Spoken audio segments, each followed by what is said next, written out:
Hi there. I decided to show you guys another option for your coloring systems.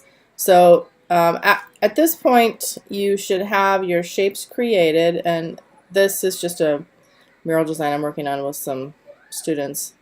Um, so basically, you have all your outlines created. Either you've traced things or you have drawn them. In either way, they're vectors at this point. So the next job you have is to, in my opinion, the best way to do it is to bring up your swatches. And this to me, the good thing about the method that I'm going to show called Live Paint is that it utilizes the swatches you already have. And so I would suggest that you go through and you make the colors that you wish to have. So these are some presets I've already created for my for this particular piece. These are the main colors down here, and then so on and so forth. But anyway, what I like about this is that it's really quick to shift between colors within your swatches. So to show you this, so you can see that these are already vectors. But in order to paint something with the Live Paint tool, you actually have to go up to here to Object and tell it to make this possible to be live painted. So if you know a lot of the stuff is going to be using Live Paint, then you can just select everything and expand and do it that way. Now it does need things to be expanded.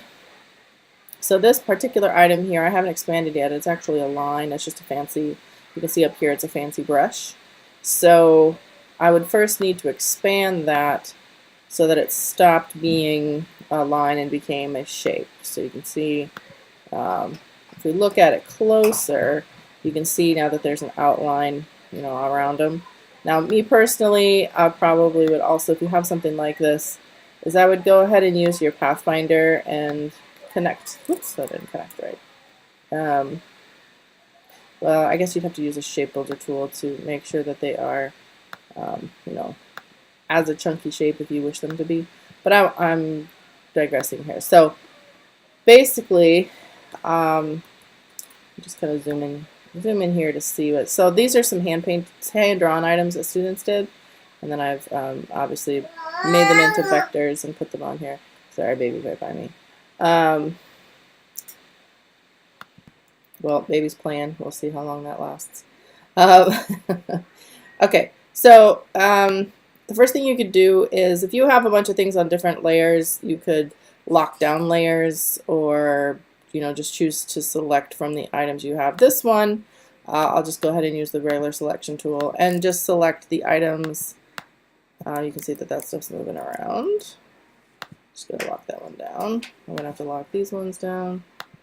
It might be easier in this instance because I think I probably am sure that I'm going to use everything as a Live Paint at this point, that I would just select everything. But I'm just going to go through and painstakingly choose this one. Okay, so this one is chosen now. If you were choosing everything, select all. Make sure that your items are unlocked if you're going to do select all. And then you go up to Object and go to Live Paint Make.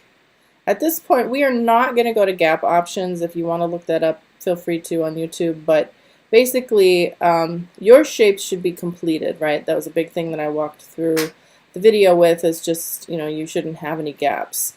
If you were doing something like a comic sketch and you don't need everything filled in, there are ways to for it to basically color while ignoring the fact that your black line is not a completely complete shape. So I'm just going to hit make here,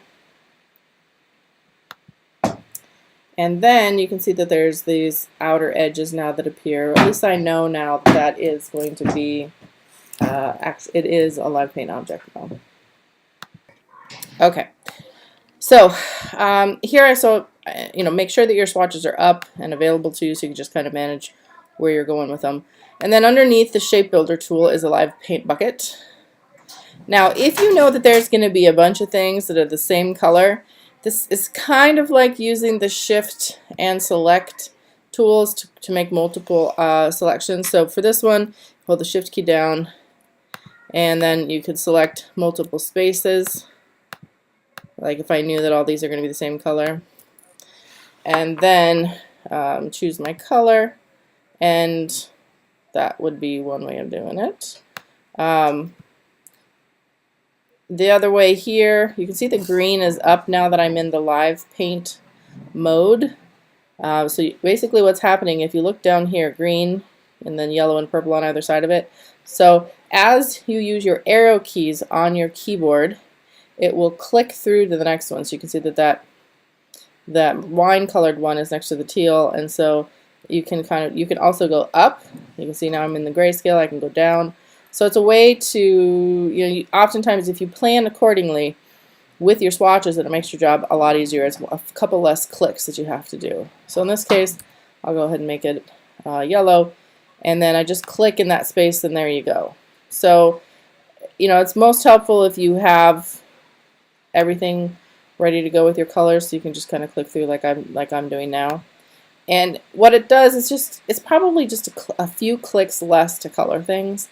It's not necessarily any better than just using the selection tool and then selecting your swatch. In my opinion, it's not a ton better, but it certainly is an option, and some of you might prefer it. So either way you choose, it's fine once you get your items done. So the first thing you do is make sure you have a black and white drawing, the one that mimics a coloring book. Everything outlined in black with white. I mean, technically it could be outlined in blue, just as long as it's one color. And then white. And then you can go through and decide which makes more sense for you to color. And you might switch between modes, sometimes using the live paint method, and other times using another. So the only thing is that it just requires that extra step for you to actually make it into a live paint. You got to make that happen, and then you can actually do it. So, there's a couple steps extra at the beginning, fewer steps for painting, and again, the luxury of being able to click through your swatches. To me, it's again only relevant if you actually make your swatches ahead of time. So you might want to click through your still life images and select a bunch of colors that you might use, and then it really could truly make a difference for you.